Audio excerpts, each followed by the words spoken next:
everyone, and welcome to this, not only to our Facebook Live, this also will eventually become a podcast.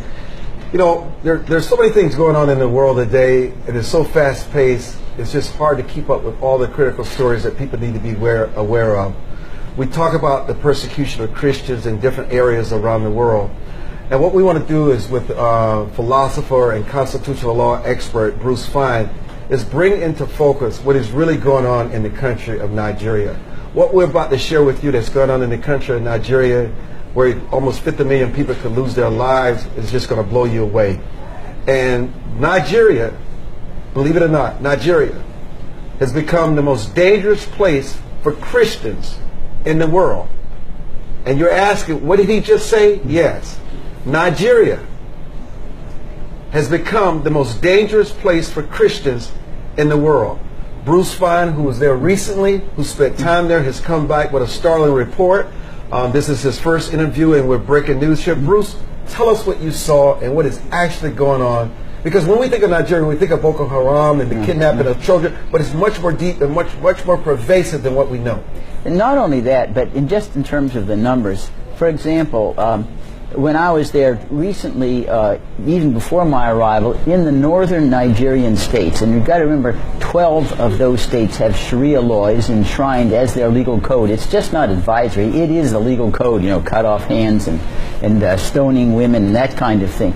But in these 12 northern states, there was a youth group. It gave a quit order to 11 million Biafrans who reside and have businesses there, saying, if you don't leave your home and business by October 1, we will destroy you. And the government did nothing. These are Housi Fulani, radical Islamics, who made the threat. As we're sitting here today, that October 1st date hangs like a sword of Damocles over 11 million Christian Biafrans. That's twice who perished in the Holocaust. Moreover, in the southeast, where the Biafrans predominate numerically, the Housi Fulani are killing children in churches. Just in the last 48 hours, they've begun an assault. It's called Operation Python Dance, where the Housi Fulani soldiers are coming in. They're taking youths. I could put pictures if you had. They've sent to me. They've shot them. They're lying down dead in the water in industrial scale. And this is because the Housi Fulani, who are very, if you want to put an accurate term, almost backward economically. And the Biafrans are much more educated and skilled economically, so they prosper. And they reside in much of the oil area of Nigeria. And the Housi Fulani, who are radical Islamists, youths who have very little, you know, economically, they're preying on their Christian brethren. And the government is doing nothing. In fact, it's participating with the military. Are you telling me that the president of Nigeria has become a sympathizer to this, where you actually can go into religious gatherings, churches, and you can just kidnap and kill innocent people? With impunity. With impunity, and they say and do nothing? They do not. For example, I mean, I am a lawyer. I'm suing 16 members of the armed forces. We can't sue President Buhari because he's got immunity, because they have gone in and slaughtered and killed Christian Igbos. It's a pending lawsuit in the U.S. District Court in the District of Columbia, and there's no sanctions. There's no punishment for any of these members of the armed forces. Boko Haram is tiny compared. You're talking about hundreds. We're talking about millions here. Forget about the government. Why is there not an outcry from the people in the community? Why is there not an outcry from people who care, who know some of these children and these families? And why no outcry from the media? Why are we just hearing about this the first time? Well, part of it, I think, Armstrong, is that lots of groups are not sophisticated with regard to the media. And, you know, the media responds to attention-getting efforts. And when you have basically a boycott, and I can guarantee if you're a reporter, you're not going into Enugu, that's the capital basically of Biafra, because it's difficult to get there, and so they don't cover it. And in part, too, I think President Buhari has done a good snow job. He came here about a year ago during the Obama administration. He spoke at the Peace Institute, of all places, while he's conducting war against his own people. And you're right, the idea is, well, he's fighting Boko Haram, so we'll kind of squint at all the other things that he's doing. We sell him arms, and from time to time, Nigeria has oil. We have to keep them, like Saudi Arabia, in our good graces to get the oil flowing. And it's a total marginalization of a whole staggering number of people, simply because it doesn't follow into the real politique of the time. How many people have died?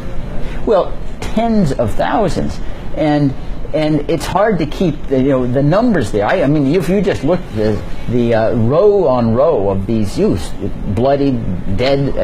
You actually saw? No, they're the pictures. I just got them in the last 48 hours, where I'm being sent these pictures on Facebook and on Twitter, and some of it is video. Where's the United Nations? Yeah, that is a good question. Where it's like Rwanda all over again, right? This is genocide. Yeah, it is, because the definition of genocide is attempting to exterminate in whole or in substantial part because of your religion or ethnicity, and this is both.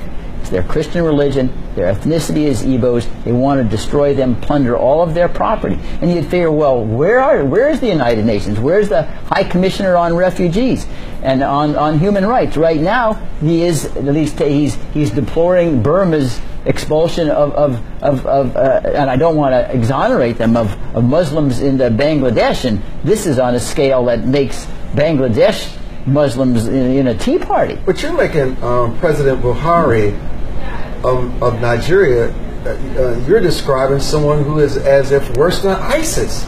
He does it under auspices of his leadership as a head of state. Yeah. I mean, and what he's inflicting upon the people of his country is nothing like we've seen anywhere. Yeah, well, that is exactly right. It's really good. I don't know whether I'm a little bit older than you. Maybe I don't look at the effort, the Biafran War in 1967 to 70. 2 million Biafrans died in that war, and it was provoked by similar kinds of sense of persecution and marginalization of the Igbos, in part because Nigeria really should have never been a country that tried to combine Yoruba and Hausa Fulani and Igbos under a single roof. It just didn't make any sense. And what you end up with is the majority oppresses the minority, and especially since historically the Hausa Fulani dominated the military, they had the guns, and so they just shot and dominated by force and violence and threats and intimidation. But how do we stop, for our listeners, how do we stop the genocide? What needs to happen to stop what's going on in Nigeria and bring it to the world attention? Well, what I have suggested and encouraging members of Congress, we need to get an international arms embargo on Nigeria. We need to have the UN Security Council designate particular people that should be investigated for the crime of genocide to be tried before the International Criminal Court, which has been done in other cases.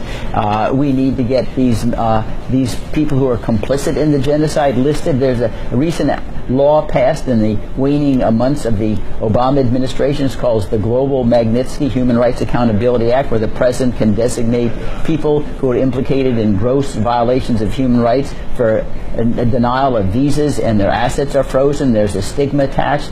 So those are the efforts that your constituents can recommend to their legislators in Congress and the United States Senate, and writing President Trump directly. Because remember, as President Trump, and especially Vice President Mike Pence, he attended a world summit on persecution of Christians globally in Mayflower Hotel here in Washington, D.C. in last May, and where he made all these statements that President Trump is going to stand up and against these radical Islamist terrorists who are slaughtering Christians. Well, here's a chance to do so on the strongest scale that's imaginable. And one thing that worries me, Armstrong, among others, aside from the sadness and the compassion you have for these families and people being killed and their lives being destroyed, is if Buhari can get away with this with impunity, what signals does that send to all these other Muslim-dominated radical countries in the Middle East.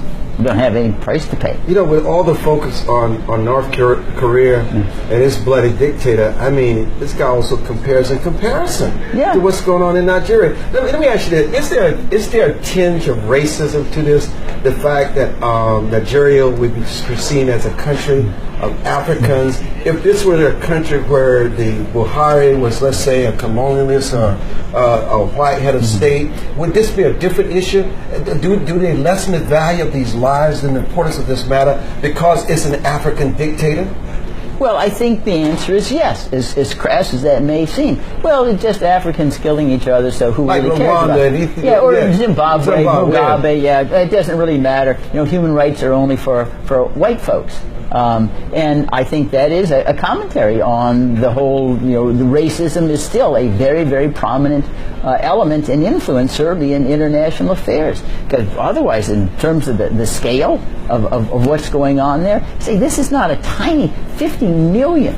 That's a huge number. That's probably larger than 3/4 of all the nations who are members of the United Nations. Bruce Fein, thank you for this critical update. I'm Armstrong Williams, constitutional lawyer. Bruce Fein. We'll be hearing more about this as in the future, and I'm sure this has become your obsession. You want to make sure that the world knows about this before another child has to die. It gets on the agenda. Absolutely, Armstrong. It's critical. I'm Armstrong Williams. Thank you for joining us.